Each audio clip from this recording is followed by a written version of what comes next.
हाँ जी सर। अरे मैंने उसको, हाँ वो जो स्टूडेंट है, अरे वो जो पैसा लेके भागी थी, पकड़ लिया मैंने उसको सर। अरे ऐसे कैसे छोड़ दूंगा? नहीं सर, मेरे मेरे मैंने हाथों में पकड़ रखा है। हाँ पैसा उसी के पास है।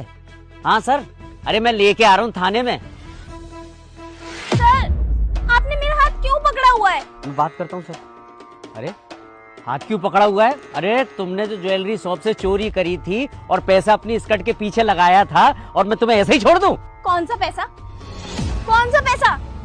सर मेरी क्लास का टाइम हो रहा है, मैं इतनी लेट हो गई हूँ और आप मेरा हाथ पकड़ के पता नहीं कहाँ लेकर जा रहे हो। कहीं मुझे किडनैप करने का तो इरादा नहीं है? एक मिनट, पैसा तो इसके पीछे ही छुपा था और पैसा कहाँ गायब हो गया? सर क्या बड़बड़ा रहे हो आप इतनी देर से? अरे एक मिनट, वो लड़की तुम नहीं हो?